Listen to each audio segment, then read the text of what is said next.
Hello there beautiful humans, my name is RidersDX and welcome to my channel where today we're continuing to clown on when Nickelodeon All Star Brawl 2 is actually going to be announced, because we pretty much know it's coming at this point. There's been too many little sprouts of evidence here and there that have popped up, and so it's basically just a waiting game. Like, when is it going to be announced? When is it going to be coming out? What changes are they making to the game? Just so many things I want to talk about, I want to make videos about, but the thing I really want to focus on today is why I think a sequel to Nickelodeon All Star Brawl is actually necessary. Because I have a close friend, and I also have some comments in my YouTube videos and such, are basically questioning why we are getting a Nickelodeon All Star Brawl 2. And there's a variety of reasons of why people are wondering why this is a thing and why it truly is necessary, because you have a subset of fans that are like, well, you basically just put out Nickelodeon All Star Brawl and left it to die. So I mean, Nickelodeon All Star Brawl did try to maintain some life after its release. It had some DLC packs come out, so I think it had 3 characters come out for DLC, or was it more than that? I can't really remember, to be honest. But after that, the game was basically left for dead, and it just really wasn't followed up on after a year or so. And so you have a subset of fans that are like, why did you basically just abandon that game to make this brand new game when you could have invested more time to make that game as big as it could have been? And then you have another subset of fans that just feel like the first one was a complete disaster, and so they just have absolutely no interest in seeing a sequel to that game being made, because they just felt like the first one was just a failure in so many different ways, including its success. And so to that I say, keep lying to yourself, because if there's one thing about Nickelodeon All Star Brawl that I will say and you have to give it credit for, it's that it came as a complete surprise to everyone. Because here's a little down, okay? So Game Mill Entertainment, they haven't been making Nickelodeon games for very long, but we have seen them make games for other franchises, including a bunch of Cartoon Network ones, and they just didn't really have the best track history, to be perfectly honest. And the only Nickelodeon games they came out with before Nickelodeon All Star Brawl were the Nickelodeon Kart Racers games, which I will say till I die that they are decent games. They're not terrible. They're not just simple cash grabs. I mean, they practically are in terms of how much budget is actually being put into those games and such, but they are decently quality kart racing games, so I will give them that. However, it didn't really give people the string of confidence that Game Mill Entertainment had what it takes to make something truly great. And so when Nickelodeon All Star Brawl came out, it surprised everyone, because first of all, a platform fighter with a bunch of Nickelodeon characters, that idea is still so appealing to me nowadays. It's absolutely insane that we still have a platform fighter. We can play characters like SpongeBob, Patrick, Aang, Korra, Danny Phantom, etc., and just have them brawl out in a Smash Brothers environment.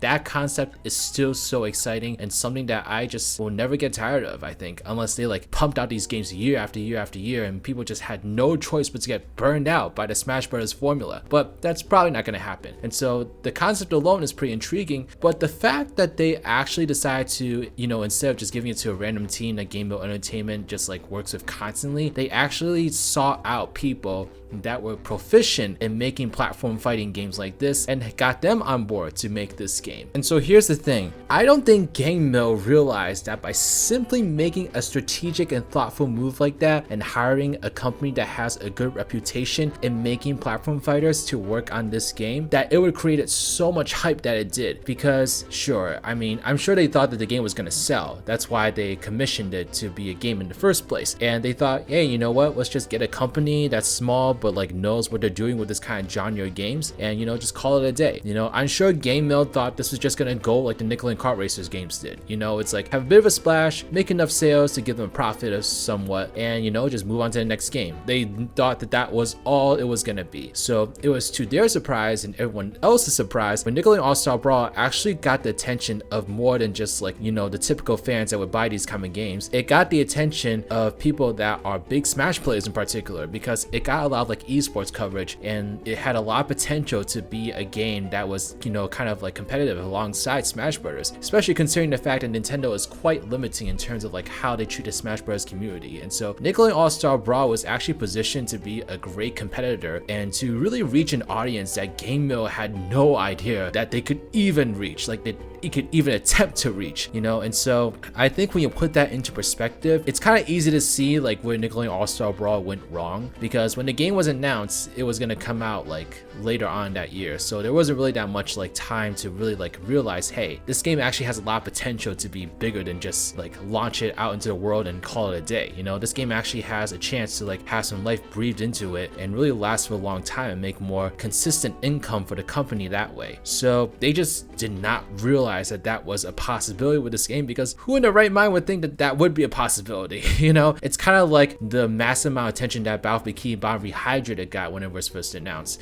Like, that was just a licensed game, and so it was being remade because it had like a cult following. Like, that's it. They thought they could make like a decent profit of it, but little did they know that it got a decent amount of mainstream coverage and had the attention of a lot more people than just that community. And so Nickelodeon All Star Brawl kind of did a similar thing, and I just don't think they were prepared for it. They were absolutely not prepared for it. They didn't have nearly enough content to like get out there in time. I think that's why they held back like Garfield and the Shredder from the initial launch, because they wanted to have some DLC in there before they were able to announce like some more DLC characters like XJ9 and Hugh Neutron and Rocco. And so with that in mind, like, I think just because of the fact that they didn't have enough content to really keep the momentum going, even though they did release like some DLC characters, people were just tired of the game at that point. And there was also a bunch of things like there was no voice acting, there was no crossplay at launch, etc, etc. You know, all these different things that made Nickelodeon All Star Brawl like truly a discount version of Smash Brothers. It just like did not turn out to be like the big dream game that everyone wanted it to be. But the reason that it didn't turn out like that is because Game Mill had no idea that it was even on the horizon that that game could be like that. And so here's why I think a sequel is a really good idea at this point. Now they know exactly the hype and the potential that this kind of game has. Now they can go into it and actually like add a decent amount of content, have a game plan as to how to keep the game running for months to come, and just, you know, have a much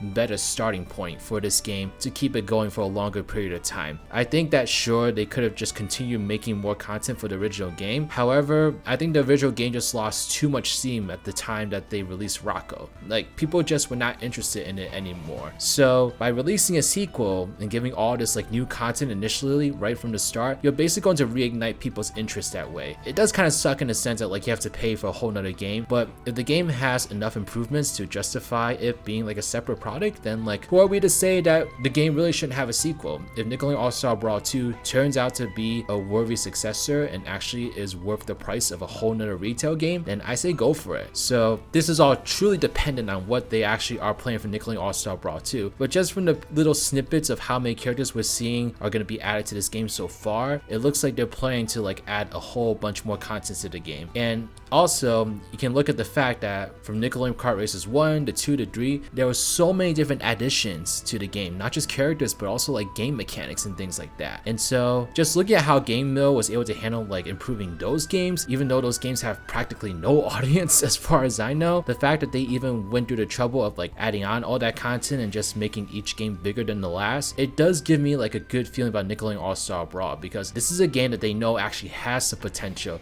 to grow its audience and become a real bestseller for the company, and probably like rocket them to brand new levels in terms of like the reputation and such. And so I think that they understand just how important this game could be to them. That's why they greenlit the game in the first place, because, well, obviously the game obviously made a profit, because otherwise if the game didn't make a profit, then they definitely would not greenlit a sequel. But I'm pretty sure they understand also just like how much potential this game has in terms of like crossing over to the mainstream. I mean, they really tried doing the best they could with the original Nickelodeon All Star Brawl, you know, having the developers like be on like these like Smash Bros like streamers and things like that. But now they really do have a chance to kind of like get a fresh start and truly like make something really worthwhile here. And so those are my overall thoughts on why I think a Nickelodeon All Star Brawl 2 is a wonderful idea, and I can't wait to see what they do with it. Obviously not everyone agrees with me. I think there's going to be a bunch of people that are just going to be like, the sequel is useless, and you know what, that just means Game Mill Entertainment, Ludosity, and Fair Play Labs, they just have to prove everyone wrong. You know, they just gotta come out here with the best sequel they possibly can give, and hopefully people will see the sequel and like be satisfied with the result.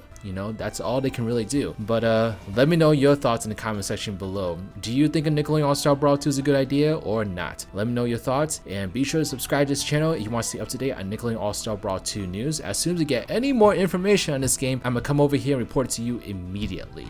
So definitely subscribe if you want to stay tuned to that. But again, y'all, thank you so much. Thanks for making this so much fun.